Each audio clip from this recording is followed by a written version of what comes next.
Hello, everybody. As promised, I'm going to share how I made my sublimation masks, particularly the bears and the Superman one that I shared today on Facebook. So I'm going to actually start from scratch, just in case some people have some questions on the process.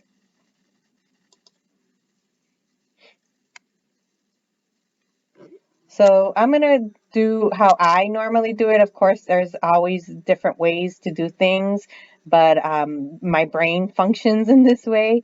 So here we go. I'm going to go ahead and open up the file. And since I recently did it, I'm going to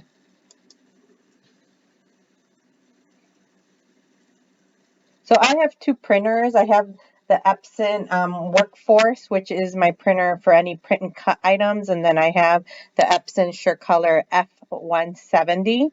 Right now, it's set up to go print to my Workforce. But either way, I make it a very good practice to check my printer settings in Studio.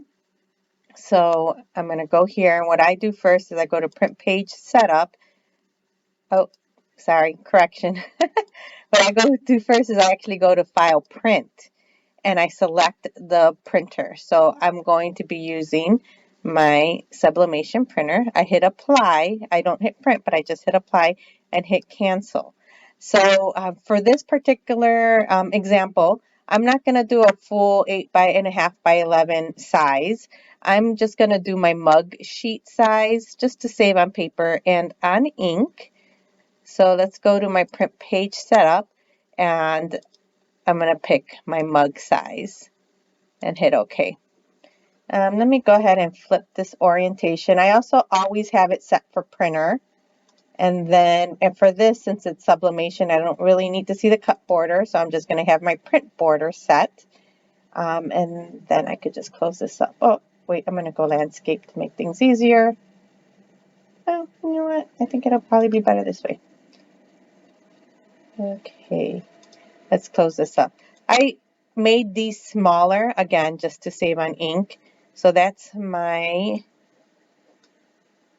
Chicago Bears one.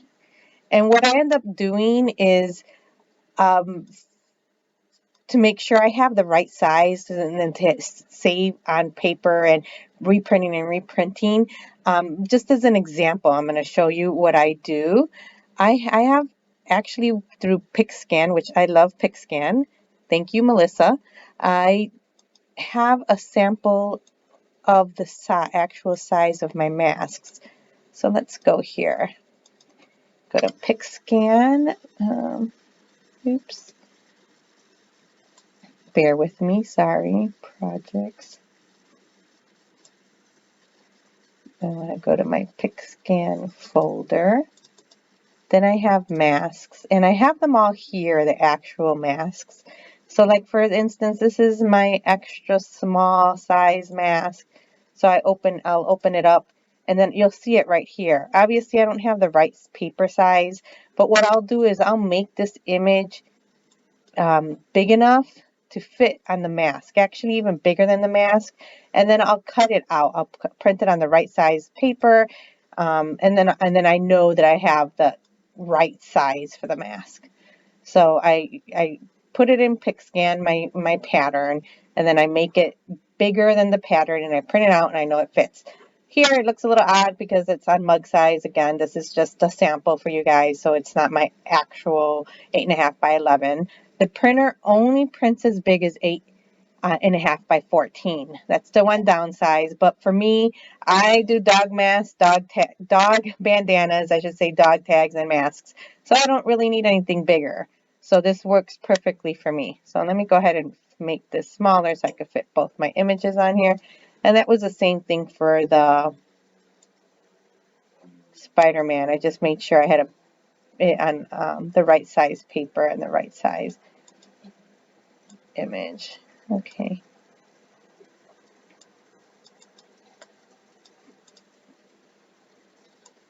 Yeah. Okay, that looks good enough for me. As far as the printer settings, I'll go ahead and show these next because I'm going to go ahead and send it to the printer. when I send it to the printer, I already have them saved, but I'm going to go as if I don't have them saved. For fabric, I make sure I use textile. I always put it at high quality. And then for more options, I remove bi-directional printing. And I always have it on ICM. It looks better. I did it normal, but for all my sublimation, I like the ICM. I have no idea what it means, but it just looks so much better. So again, I take off bi-directional. I have it on ICM and high. For my dog tags and anything, a hard surface, I use rigid. All fabric, I use textile. And see, I just have them saved here, so I don't even have to worry about going to it. All right, I hit OK.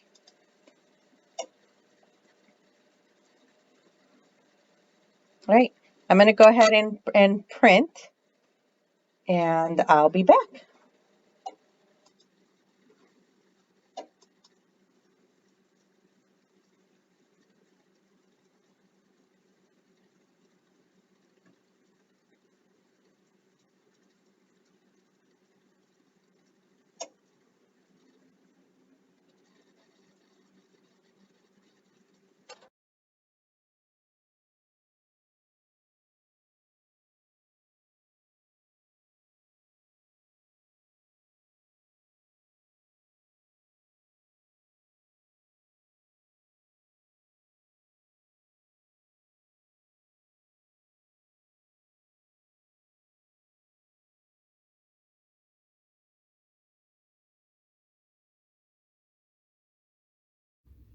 Okay, I recorded the print job in hyperlapse just so it's faster.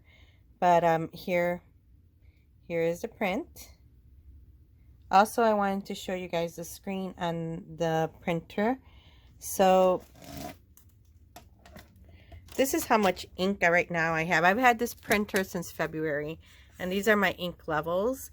I did have to refill the black, and I'm still on the original bottles that came, which is, they come with full 140 milliliter bottles, and they're these ones that you just kind of plug in, so it's no mess, really easy to use.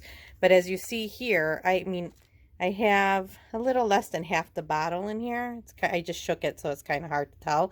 But I'll show you the yellow one without shaking. The yellow one I have a little less. But again, I've had this since February, and let's check out how many print jobs I've done since February.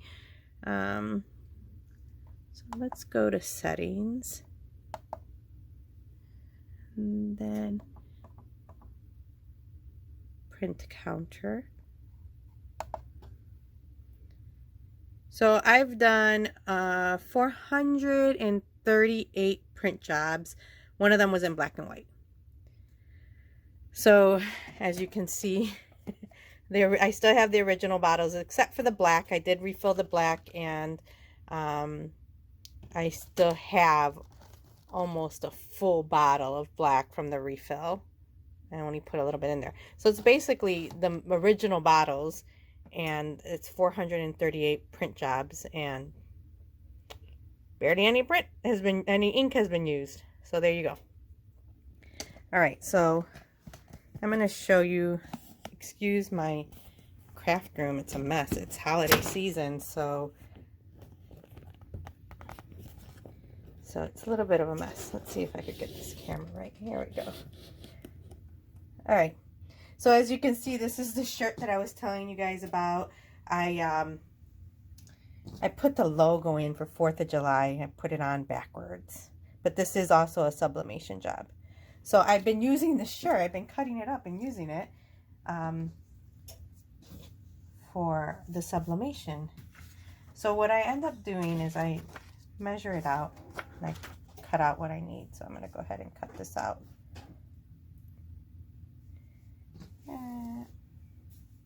Okay.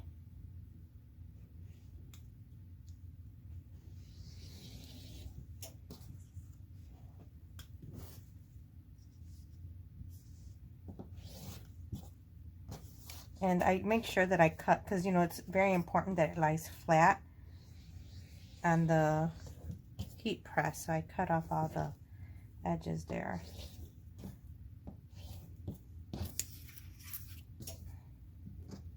Okay, I'm gonna quickly run a lint brush through it.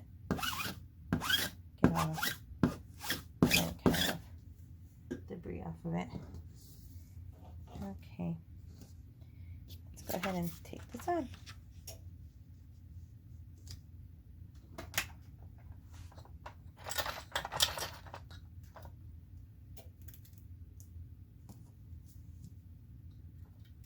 If I would have known I was doing a video, I would have gotten my nails done. Okay.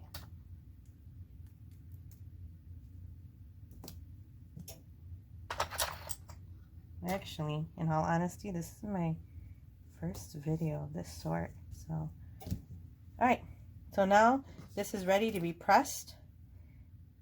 I'm going to go over to my press cycle. There's like this hair here. Alright.